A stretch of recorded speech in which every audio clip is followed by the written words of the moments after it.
Quick little impromptu intro for this video because I forgot to record one when I did the rest of the video. Welcome back. This is part 3 of my post-wedding workflow series. Today I'm going to be covering photoshopping, converting photos to black and white, and exporting those files. Let's jump right in. So here we are, next day. I've finished my basic edits in Lightroom and I'm ready for the next stage, which is photoshopping, which means these edits require a little bit more than just the basic editing that you find on the default develop module in Lightroom. So some of these fixes can be done in Lightroom, and I'll show you which ones I decide to do in Lightroom versus in Photoshop and why. And I'll also show you the methods that I use in Photoshop to fix these problems. So the first thing that we need to do is find these photos. I'm gonna sort by collection, starting with Groom Prep because that was number 1. And we labeled all of the photos that needed some kind of photoshopping with red. So I'm just gonna filter by the red photos here. Okay, none of these photos need photoshopping. On to the next. Bride Prep has 14 photos. And looking at these, I remember that all of these have the same issue, and that is they need the outlet plates and wires to be removed. So I'm gonna open all of these in Photoshop at once. I know my computer can handle that. If your computer is on the slower side, don't bog it down by opening tons of files at once. Do a few at a time, 3, 4, that's a manageable workload for a normal computer. I'm gonna open all 14, selecting all, right click, edit in Photoshop. If you don't have Photoshop installed, now's a good time to do that. Restart Lightroom, probably restart your computer, come back, it'll be in this menu. I'm gonna open up Photoshop.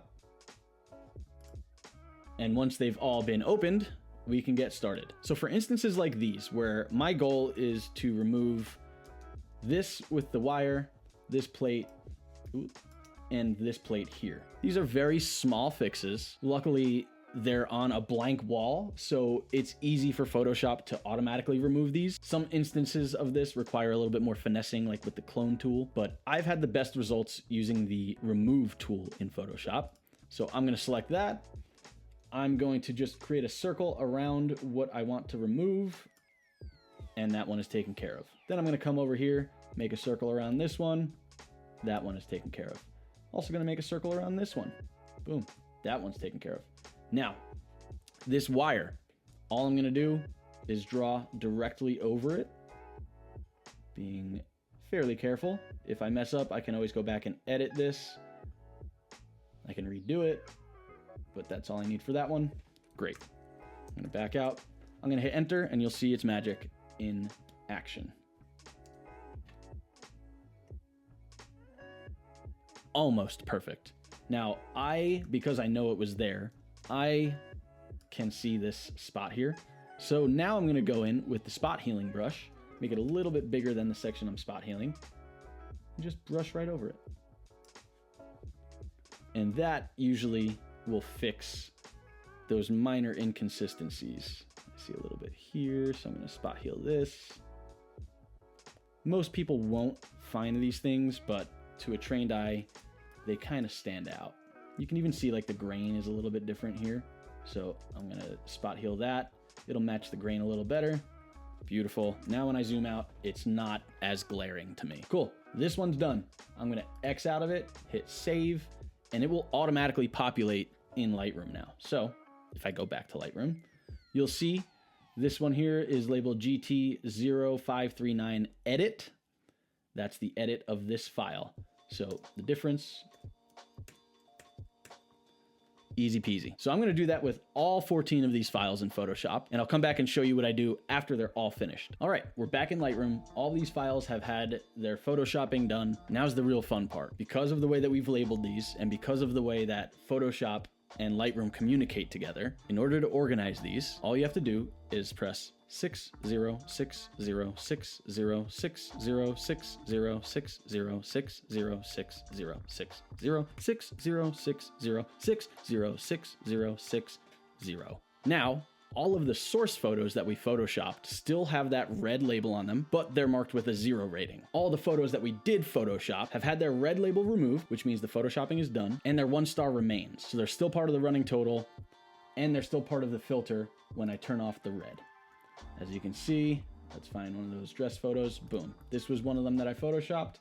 This is, you can see 0210 edit. If I turn off 1 star, you'll see the source photo right after it, still with that red label on it. 0 stars in there if we need to come back to it at any point. But right now, this is the photo we're working with. Back to 1 star, back to the red label, back to grid view, and I'm on to first look now. Cool. 11 photos that need photoshopping here. I'm gonna scan real quick. I think this one, maybe I can show you how I do it in Lightroom. So let's try. I'm gonna open this in Develop, and the thing that I'm photoshopping here is this woman in the distance. Because she's kind of small and in a far off part of the photo that's not really the focus, I can probably get away with using Lightroom's remove tool. Though it's not as good as Photoshop, it still is fairly strong in instances like this. So I'm just gonna come over here. I have my size pretty low. Use generative AI. This, in my opinion, is what allows it to kind of keep up with what Photoshop does. Without generative AI, I probably wouldn't use this tool in Lightroom. But because they've added it, we're gonna give it a shot. So we just paint over this woman over here, leave a little bit of room on the outside. Otherwise, things tend to look a little bit wonky and weird. She's completely covered. I'm gonna hit enter and it'll automatically remove her. Hopefully it does the job and we don't have to bring it in further to Photoshop. That looks great.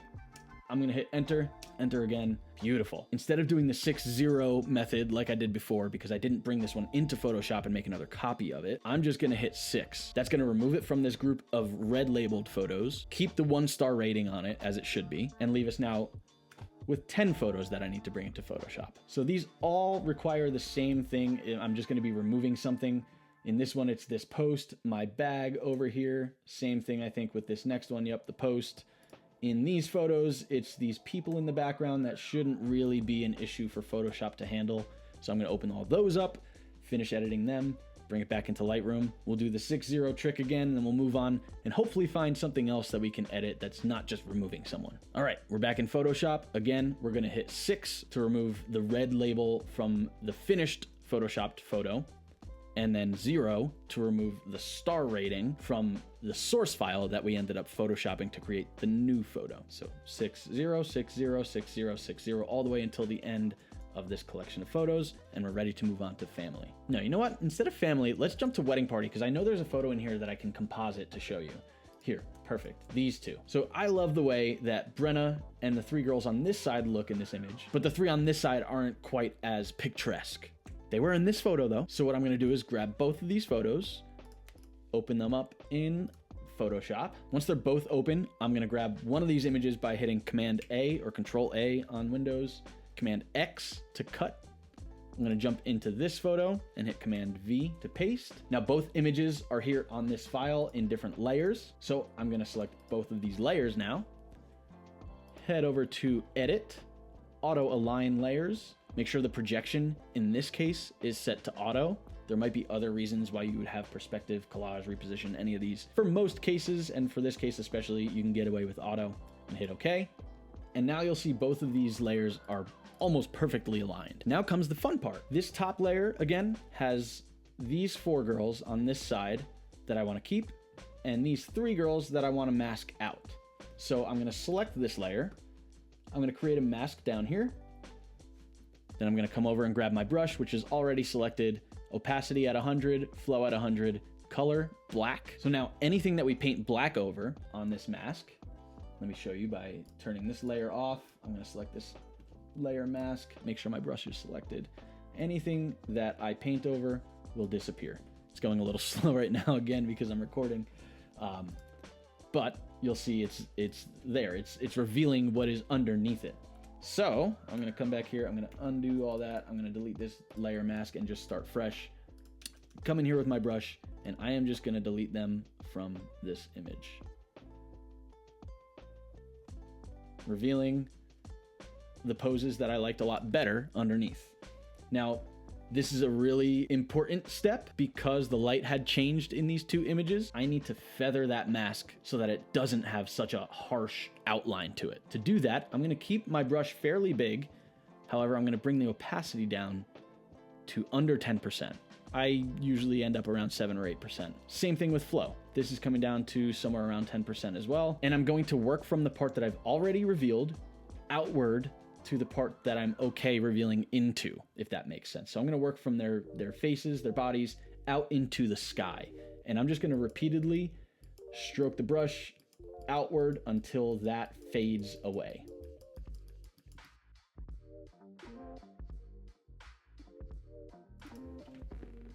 Cool, that looks good.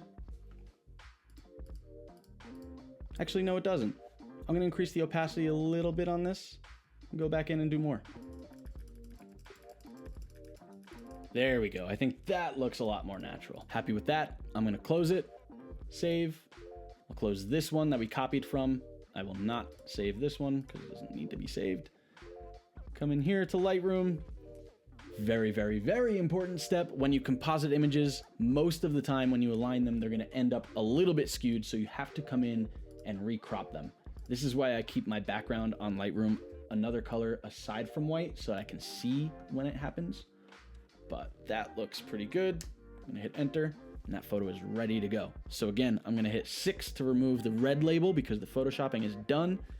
And I'm gonna hit 0 on the other 2 photos because I no longer need to work from those files anymore. Cool. This one's very simple, just this little water bottle.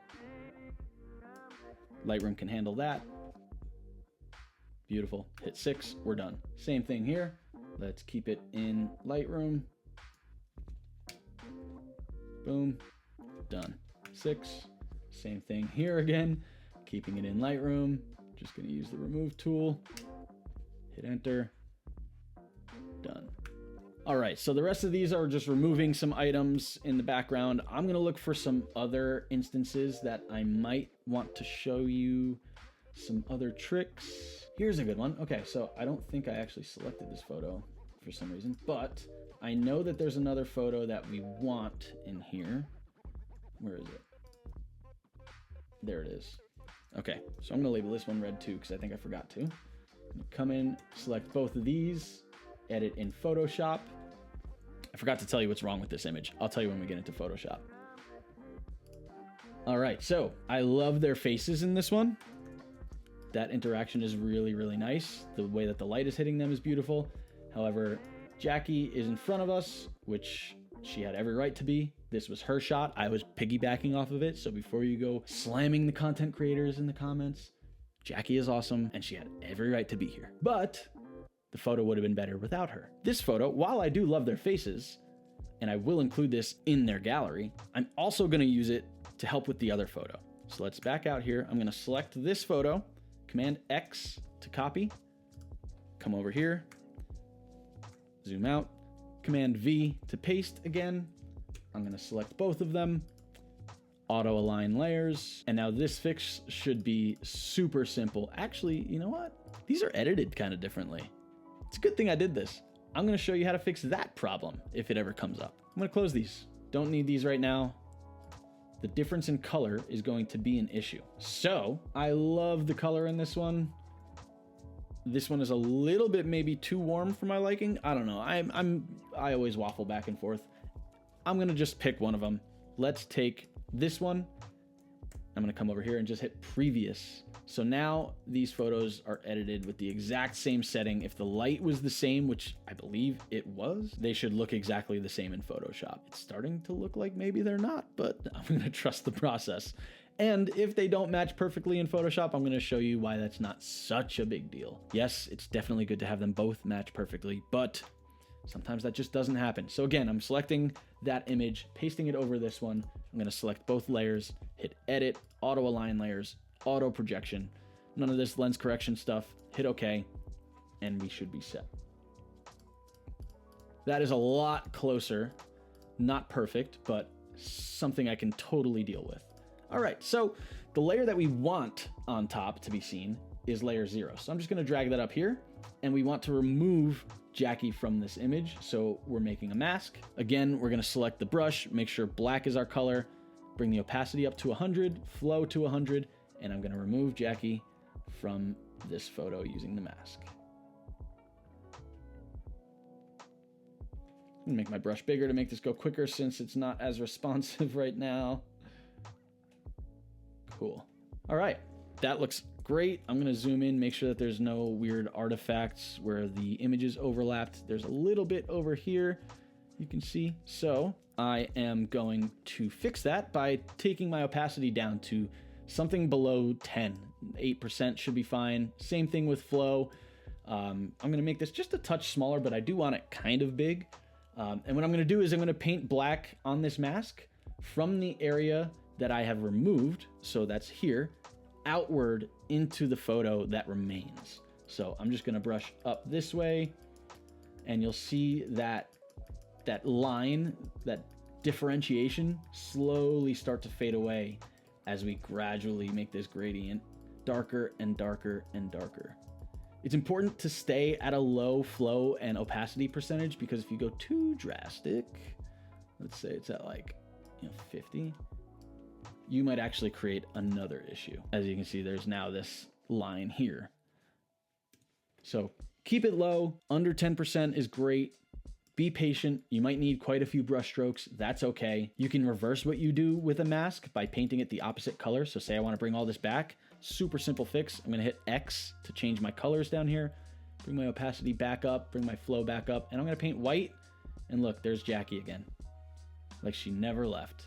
So masks are definitely the route to take when you're doing something like this in compositing in Photoshop. This image is done. I'm going to save it.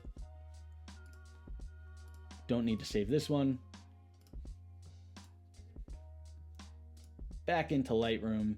Again, we're gonna resize this one because it was composited and auto-aligned. All my images I deliver in 2x3 unless there's a specific reason not to. So I'm gonna set it to 2x3, crop in on these edges so that there's no white, double click. This photo is ready to go. 6, 0, 0, done.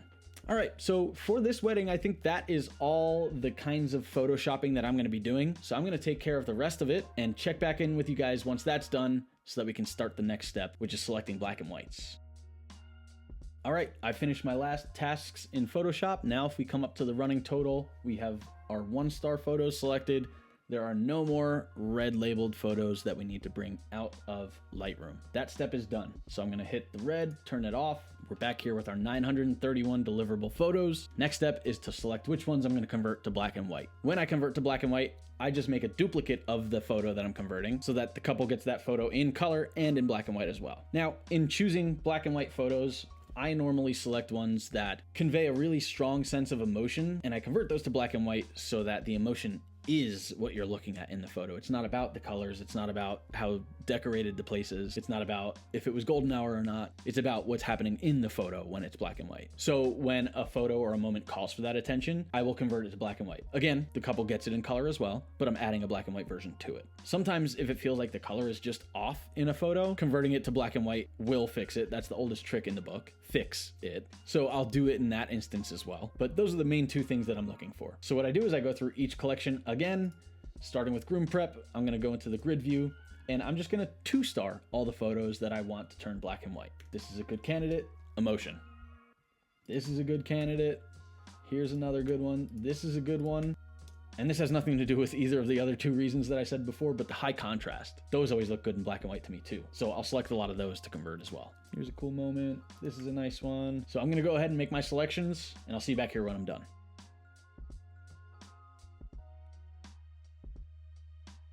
Okay, I've made my 2-star selections. Now I'm gonna come over here to Groom Prep, filter by 2 stars, select all. We have 17 total that I'm gonna convert to black and white. And then we're gonna hit Command apostrophe to create duplicates of these, or virtual copies as Lightroom calls them. Next important step, while these photos are still selected, come over here to Edit, Invert Selection. That's gonna select all the photos that we had originally selected that we made copies of. And now we're gonna reset those to 1 stars by hitting 1. So now what's left with a 2-star rating should only be the virtual copies that we just created. I'm gonna do that same thing for every collection, and then we'll actually convert all these files at once to black and white.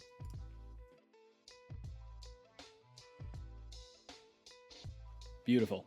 Now you'll see the running total number has increased because we just added a bunch of black and white photos. So we're gonna jump back into that running total collection. It's still only filtering the 2-star photos, 280 total. Now at this point, if you're new to Lightroom, I would recommend going into each of these photos in the develop module and converting them to black and white by using this button here, and then fine tuning each photo. You can get as in-depth or not as deep as you want, but there is more to a black and white photo than just converting from color most of the time. I have a preset that I slap on these virtual copies that does a little bit more than just converting to black and white. It opens up the shadows a little bit, plays with the curves a touch. And over my years of doing this, I've honed it to a point where I can apply it to pretty much any of my finished edit color photos and it'll work. So what I'm gonna do is I'm gonna come into library, I'm gonna hit Command A to select all.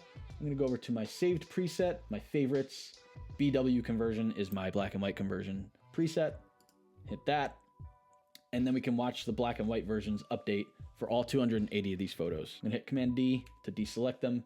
And then I'm just gonna go through one by one and make sure that these all look okay, tweak anything that needs to be tweaked. And that just about wraps up my edit. So let me go through this process and I'll meet you at the other end. And done. So we've edited all the photos, we've brought them into Photoshop and fixed what needed to be fixed, and we've made our black and white conversions. Now it's time for the last step. Personally, I host my galleries on PicTime, so I publish my photos directly to PicTime using the appropriate Lightroom plugin. I'm not gonna show you how to do that because not all of you use PicTime, not all of you will use PicTime at some point in your careers, and who knows, PicTime might not even be around by the time you're watching this video. Instead, I wanna show you how I used to export my photos before I used PicTime. So to do that, I'm gonna create one more collection. This one's gonna be called Deliver. I'm not gonna include any of the selected photos. I'm not gonna make any new virtual copies or anything. We're just gonna create that collection. Cool. Let's go over to this Deliver collection. The first thing that we need to do is on this bottom toolbar here, instead of sorting by capture time, we're gonna sort by custom order. The reason we're doing this is because in an instance like this wedding where I was bouncing between groom prep and bride prep in the early part of the day, I would rather their gallery be read as, here's groom prep, here's bride prep, not here's a mix of both of them happening at the same time. So by doing this, I can take all of our 1 star and up. This is what this is for. Rating is greater than or equal to 1 star. This will include all the 1 and 2 star photos, 3, 4, and 5 as well if you've done any of those ratings. I'm gonna hit Command A to select all, and then I'm gonna drag them into Deliver. Real quick, actually, before I do that, something that's important to note on this step is that each of these collections that we go into, groom prep, bride prep, so on and so forth, these are all sorted by capture time because you do want them to be chronological as far as the mini collections go. So this is sorted by capture time. I'm gonna select all, drag them into Deliver, and then we're gonna jump into the bride prep collection. Now, before I go further, there's this really, really weird thing that Lightroom does where after you've dragged your first batch of photos into this Deliver collection, you can see they're all in chronological order. The next batch I drop is gonna make all of these mess up their order. Even though it says custom order down here, it shouldn't be changing anything. Watch. I'm gonna select all of these, drag them into Deliver, go back down here. Of course, it didn't do it this time. Adobe, I know you're watching me now. I know you're watching me. Every other time I've ever done that, it messes up the order of these images. So just be on the lookout for that. Sometimes I have to come in here, select all these groom prep photos, just delete them. I'm gonna come back in, select them all again, drag them to the Deliver folder, make it so that I can see them all a little bit easier. Select them all, drag them up in front of the bride prep photos, and that's the fix. Again, there was no problem for me to fix this time. Usually it does cause some kind of issue. So I just wanted to show that to you in case it happens to you. All right, onward. We're onto the first look category. We're gonna drag these into Deliver. I'm gonna come in and just, again, make sure that none of these have gotten out of order. Okay, it looks like it's doing its job now. So I am putting all my faith in Lightroom, and I'm just gonna keep dragging all these photos into the Deliver folder, or the Deliver collection, I should say. There's a difference between collections and folders in Lightroom. And once that's all done, if you've labeled everything correctly, your Deliver number should match your running total. Because again, running total is only counting the photos whose ratings are greater than or equal to 1, which are the same exact photos that are in our Deliver collection. Cool. I'm gonna come over to Deliver, select all the photos by hitting Command A, go into File, Export. I'm gonna export to my hard drive, so that's already selected. Exporting to a specific folder, I'm gonna choose the folder that I had the wedding saved in, that is Brenna and Dylan. I'm gonna create a new folder in here by hitting Put in Subfolder. This folder is gonna be called Deliver. I'm gonna label these IMG. You can label them whatever you want. Start number 1. I like to do custom name sequence. It'll just give it whatever custom text you put here and then number each photo 1 through 1208.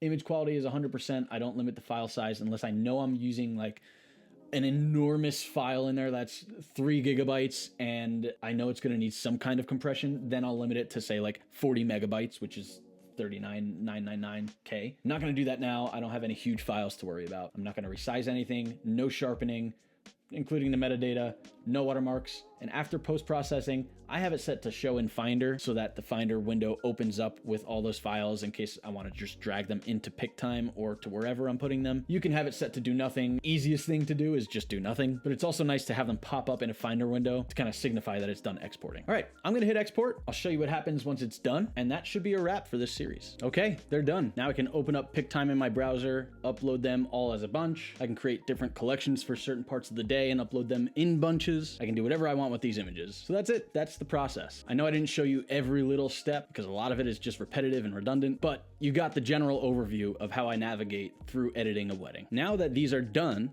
I can go back to that original folder that I made where I first initially dumped the files, and I can safely delete it once it's been delivered. But I still have those files backed up in here, and the edited files are here.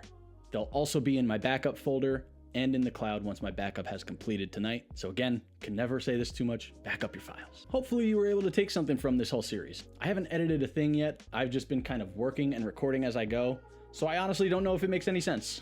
I might have left some things out. Who knows? I'll try to fill in the gaps where I can when I'm editing. If you have any questions about any of this, the process, the smaller processes within the processes, is that the right word? Processes? Processes? Processes is probably right. I think that sounds right. I'm gonna go with processes. Leave a question in the comments. I'm gonna try to answer every single one of them. I'm also, like I said, gonna try to put together a video of all of the behind the scenes shooting clips from this wedding and talk you through my thought process in those times. So keep an eye out for that. Make sure you're subscribed if you don't want to miss that video. Thank you so much for watching this one and any of the others that you've watched. I really appreciate you. I'll see you in the next video. Peace out.